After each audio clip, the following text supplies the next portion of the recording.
Hey everyone, imagine looking up at the sky and viewing the universe not as some cold, empty, meaningless expanse, but entirely through the lens of what we could call cosmic generosity.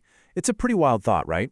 Today, we're unpacking a really profound philosophical framework where simple, everyday observations actually lead us to massive, mind-bending questions about eternity and purpose. Okay, let's dive right into this by looking at a highly relatable everyday scenario.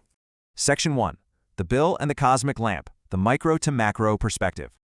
Think about what it actually takes just to light up a single room in your house. I mean, you walk in, you flick a switch, and boom, there's light. But behind that switch is this vast, complicated infrastructure, and at the end of the month, you've got to pay an electricity bill. It costs resources, time, and hard-earned money just to keep a few square feet lit and warm. Now let's zoom way out to our entire planet. For billions of years, the sun has continuously heated and illuminated the Earth, and it does the whole thing completely free of charge. So here's the question. If lighting up a tiny little room requires payment and immense effort, what level of unimaginable generosity is required to maintain a giant cosmic lamp that sustains a whole world without ever, sending us a bill? It's kind of mind-boggling when you put it like that. Section 2. The logic of the fourth truth, understanding the core metaphors. This brings us to a really powerful rhetorical question, and I want you to truly absorb this. Is it at all possible that limitless generosity, inexhaustible wealth, and peerless beauty would not want those who will share in them and gaze upon them in admiration forever? Just let that sink in for a second. The intrinsic logic here is actually pretty straightforward. If a system possesses an absolutely infinite capacity to give, it naturally requires participants to receive. I mean, it just wouldn't make any sense for such boundless epic giving to happen in a total vacuum, right?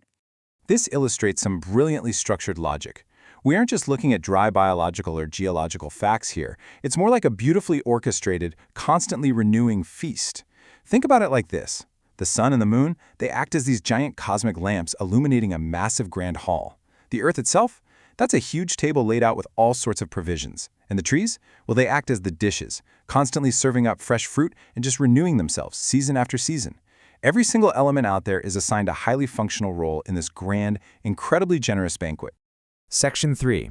Limitless generosity and eternity, the synthesis of the argument. If this generosity is truly limitless, it would be strange for the experience it offers to remain limited and temporary. Now, this is the core logical synthesis of this whole idea. Basically, there's a huge, fundamental contradiction between having this infinite, inexhaustible generosity and pairing it with a fleeting, temporary human experience. Look at it this way. If the host of this cosmic banquet is truly boundless in their giving, why on earth would they invite guests in only to abruptly kick them out forever after just a brief moment?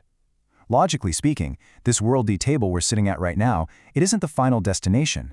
Actually, it's merely a small appetizer for a much grander, eternal reality. Section 4. A cosmic depiction from the Qur'an. Echoes in theology. Now, this philosophical logic doesn't just exist in a vacuum. It actually has some really deep roots in historical theology. Consider this specific verse from Surah Nuh in the Qur'an. Do you not see how Allah has created 7 heavens in layers, and has made the moon a light therein, and made the sun a burning lamp? Notice the striking similarity in the vocabulary there. The sun is explicitly described as a lamp, illuminating the architecture of the heavens. It aligns absolutely perfectly with this ancient description of a purposefully designed and very generously lit universe.